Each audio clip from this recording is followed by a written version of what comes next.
Bonsoir à tous, bienvenue dans votre émission La Réunion Léla. On espère que vous allez bien. On va aborder ce soir un sujet qui est souvent sujet à discussion, voire à dispute.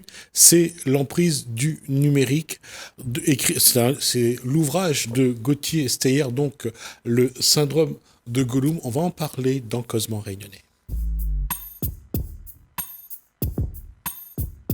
Alors, Gauthier Steyer, bonsoir. Bonjour. Et Arnold Jacou, bonsoir. Bonsoir. Alors, je veux juste qu'on explique le titre, le syndrome de Gollum. Alors, le syndrome de Gollum, ça vient d'une chanson de soprano que les plus jeunes connaissent peut-être. Et puis, on va juste rappeler que Soprano est un chanteur franco-comorien qui fait du rap. qui est vraiment connu en métropole et qui aujourd'hui fait partie de la variété française. Voilà. Et donc, le titre de soprano, c'est Mon précieux, en référence à ceux qui connaissent Le Seigneur des Anneaux. Voilà, c'est ça. Donc Gollum, c'est un petit personnage dans Le Seigneur des Anneaux qui est accro à l'anneau magique, qui n'arrive pas à s'en défaire, qui ne vit que par et pour lui. Et Soprano reprend cette image-là pour montrer notre dépendance aujourd'hui aux écrans, aux smartphones en particulier. Alors, dans Le Seigneur des Anneaux, quand on regarde, on voit Gollum qui se dispute avec Elijah Wood pour l'anneau, on voit bien à quel point cet anneau lui est précieux. Et d'ailleurs, quand il l'a entre ses mains, il appelle mon précieux, effectivement.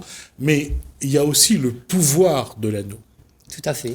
Et là, je pense que c'est ça qui est important, c'est le pouvoir du numérique sur l'individu.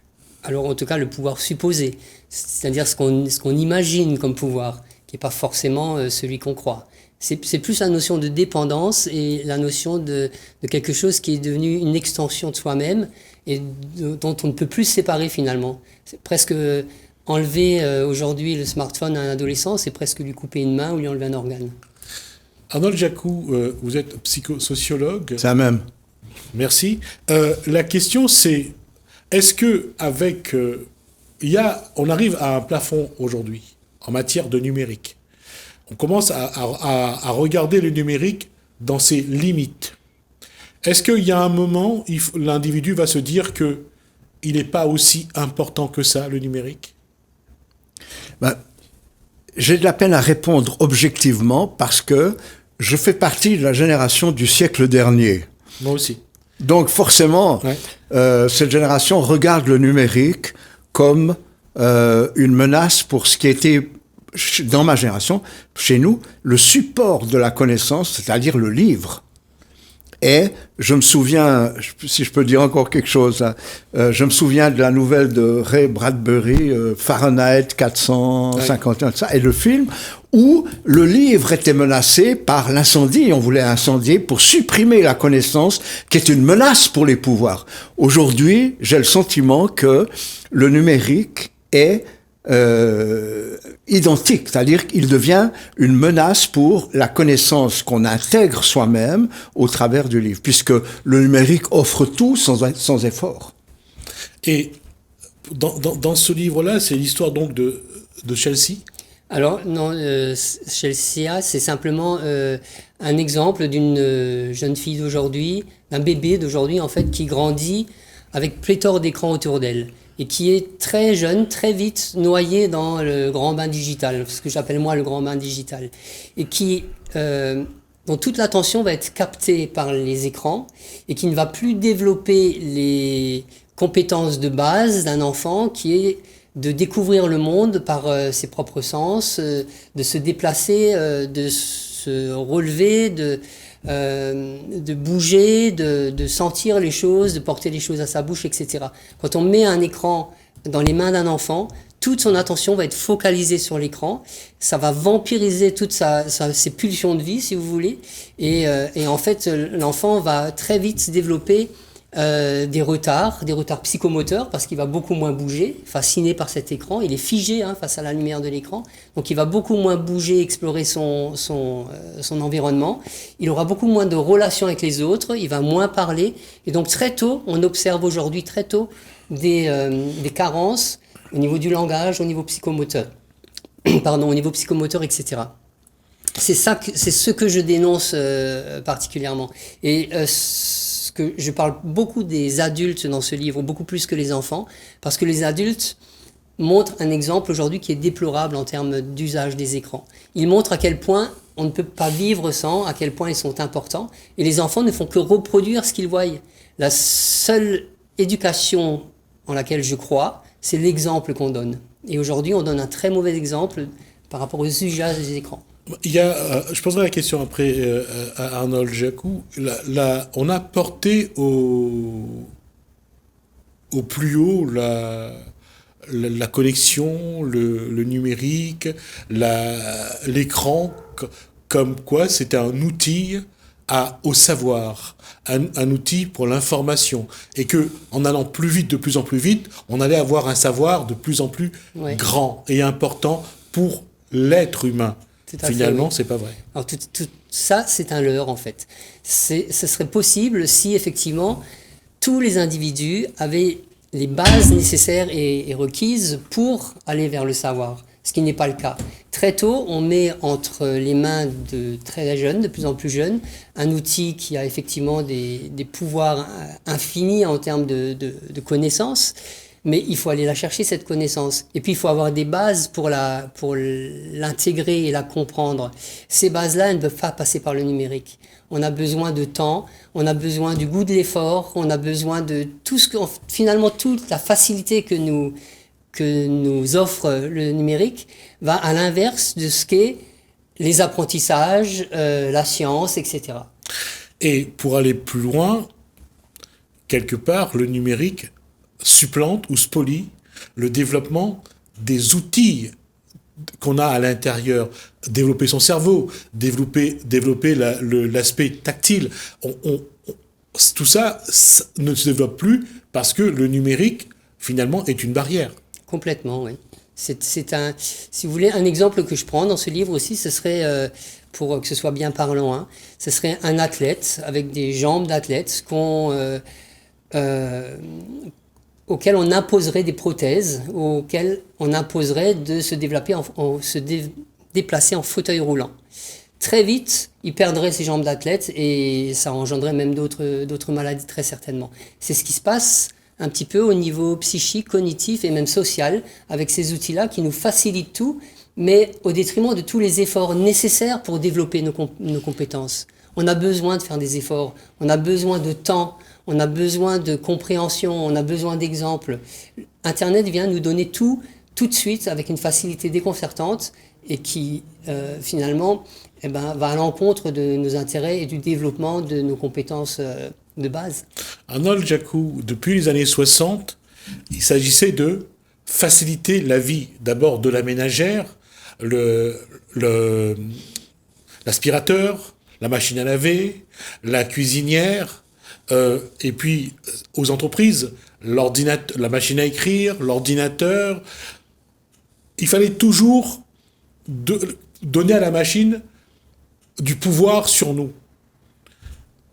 Est-ce que l'homme aujourd'hui a pris conscience qu'il est en train de perdre son humanité ? Non. Encore une fois, je suis obligé de me référer au siècle dernier. Parce que Gautier dit de manière, à mon sens, très juste, c'est pas la connaissance qui compte, c'est la quête de la connaissance. C'est-à-dire la démarche, le processus qui fait qu'on s'approprie peu à peu une connaissance. Moi, je suis un utilisateur quotidien du numérique. Attention. J'utilise Internet, Google. Je vais pas chercher très loin. Je suis qu'un utilisateur. Je suis pas du tout un spécialiste, bien évidemment. Ceci dit, je suis en train de déménager des livres et j'ai retrouvé chez moi le Larousse en 5 volumes. Chaque volume pèse, je pense, 1,5 kg, quelque chose comme ça. Et je me suis demandé, est-ce que je vais garder tout de même ces 5 fois 1,5 kg de bouquins dans lesquels il faut aller chercher, qu'il faut feuilleter, qui donnent envie à chaque page de chercher encore à côté et tout ça, ou est-ce que j'estime qu'on n'en a plus besoin et que l'accès aisé à la connaissance à travers Internet, est-ce que ça me suffit ? je comprends bien ce que tu dis par rapport moi je suis une mauvaise ménagère. Je veux dire, l'aspirateur, la machine à laver, tout ça, je l'utilise aussi, mais parce que véritablement, ce n'est le prolongement pour moi de mes efforts matériels. Est-ce que sur le plan intellectuel, sur le plan mental, sur le plan de la conscience, est-ce que le numérique fonctionne de la même manière? J'en suis pas certain. Je pense véritablement que la construction de la personnalité demande, elle n'est pas linéaire, je veux dire, elle n'est pas si aisée que cela. Elle demande des efforts, elle demande des avancées, elle prend le risque de recul, de vide, de blanc, elle demande à être relancée. C'est ce qui fait que progressivement, nous élaborons une pensée, une réflexion, une philosophie, même si elle est que personnelle.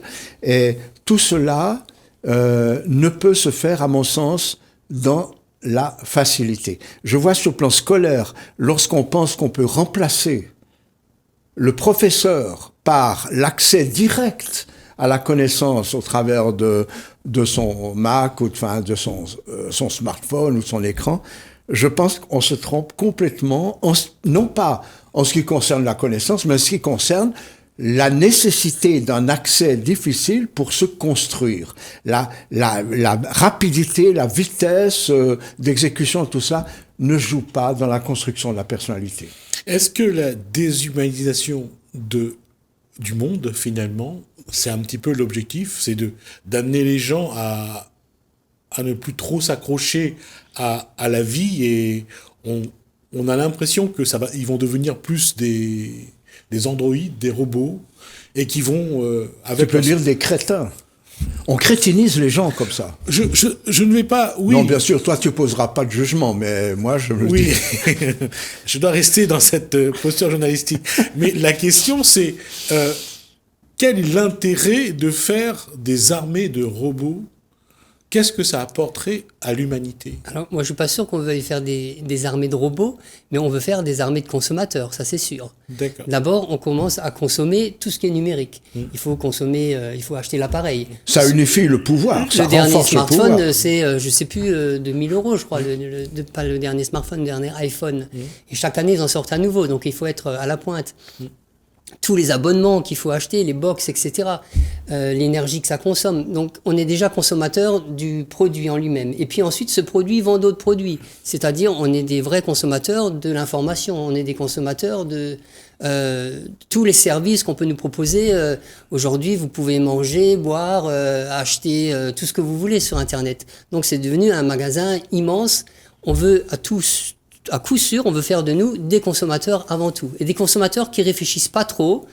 C'est pour ça qu'il faut que ça aille vite, parce que le temps de la réflexion, c'est contre-productif pour un bon consommateur. Donc, des robots, je ne sais pas. Des consommateurs, j'en suis sûr, oui. André Jacou, par rapport à ce que vient de dire Gauthier Steyer? Ouais. Non, mais je pensais toujours au problème. Nous sommes dans des différenciations sociales de plus en plus marquées.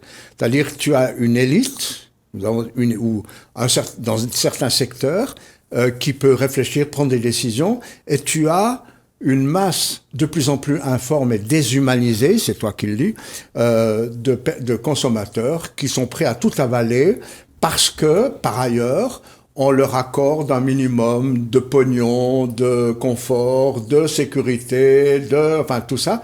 C'est panem et circenses, du pain et des jeux. Et donc, il me semble que l'accès au numérique procède de cette démarche-là. Tu consommes, tu apprécies ce que tu es, robot consommateur, mais enfin hyper consommateur, et à côté de ça, tu as des gens qui décident à la place parce que eux ont accès à une connaissance supérieure et ont été structurés pour pouvoir exercer leur pouvoir et leur responsabilité à partir d'un accès construit de la connaissance. Et donc, je pense que effectivement, moi, je suis plus radical que vous l'êtes les deux. Je pense qu'on rend les gens de plus en plus infantiles et stupides et cons, et que ça donne un avantage évident à tous les systèmes de pouvoir. Il y avait dans les livres de science-fiction des années 70 un petit peu la description du monde d'aujourd'hui. que tout le monde allait avoir une puce dans le corps, qu'on allait tous... On l'aura. Alors aujourd'hui, elle n'est pas dans le corps, mais on l'a. Elle est dans la poche, elle est dans la main, mais on est tous pucés. Ça, c'est plus de la science-fiction aujourd'hui, c'est réel. Voilà, cette chose est devenue une réalité pour vous et pour beaucoup de personnes, d'une part. Mais qu'est-ce qui fait que l'être humain, il est tellement dans son élément, dans ce qui le rend, à la rigueur, je dirais, totalement apathique, qu'il ne bouge pas plus que ça, il ne réagit pas. Parce que tout ça est très jouissif. C'est tellement simple, c'est tellement bon d'avoir accès comme ça à tous les plaisirs possibles, imaginables. Donc je pense que l'humain est fondamentalement un peu feignant. Le cerveau, alors le bon terme, il est économe, donc il va au plus simple. Et ne pas faire d'efforts, c'est plutôt sympa. Donc c'est un objet et c'est des services qui se propagent comme ça, avec une facilité déconcertante. Il y aura une révolte ou pas? Non, moi personnellement, je ne généraliserai pas. Parce que jamais on a eu autant de possibilités de formation, d'information dans tous les domaines. Et je pense que si la masse des gens peut ressembler à ce que Gauthier vient de décrire, moi je pense qu'il y a une vraie résistance. Je suis en train d'écrire un bouquin qui s'appellera « Les lendemains radieux », qui est une uchronie, une dystopie, où je vais essayer de montrer que les tentatives d'asservir l'entier de la population terrestre, ou en partie tout ça, avec l'usage notamment du numérique, à travers les puces, RFID et tout ça, cet usage-là est contesté par une partie des gens qui, dans une réaction, je vais dire, à la mode de résilience exceptionnelle, refuse d'entrer dans ce monde-là et veut développer une conscience autonome. Donc il y a à la fois, il y a plusieurs voies qui sont en train de se construire. Il y a la voie générale, sans doute, où des gens acceptent par paresse, mais surtout par sentiment de profiter finalement des évolutions sociétales. Il y a les gens qui acceptent ça et il y a ceux qui, en dépit de cela, disent « je n'en veux pas parce que j'y perdrai mon identité, mon autonomie et mon humanité ». Il nous reste 2 minutes juste pour dire ceci, c'est que c'est le moment de tirer la sonnette d'alarme pour que l'individu essaye de revenir à ses valeurs humaines. Ah oui, moi je pense qu'il faut réhumaniser le monde réellement. Ce qu'on projette est pas très joyeux puisque après la téléphonie, on parle du métavers, donc on nous promet un monde virtuel. C'est comme si ce monde aujourd'hui était tellement dangereux, tellement inacceptable, une fuite en avant d'aller se réfugier dans un monde qu'on va créer de toutes pièces, comme Dieu, les démiurges qui inventent un nouveau monde et c'est ce qu'on nous promet là, très rapidement. Vous avez l'impression que la pandémie a amené la bonne réaction, justement? On a l'impression qu'il y a une volonté d'un retour à des valeurs. Alors, je ne suis pas sûr. Il y a eu un petit peu un sursaut comme ça. Il y a eu quelques personnalités, quelques personnes qui sont allées dans ce sens-là. Mais il y a surtout eu des réactions de ceux qui sont à l'origine de cet envahissement des écrans, les GAFAM, Google, Facebook, Amazon, etc., qui disaient, grâce à la pandémie, on a gagné 6, 7, 8 ans sur ce qu'on prévisionnait par rapport à nos ventes, par rapport au fonctionnement du monde.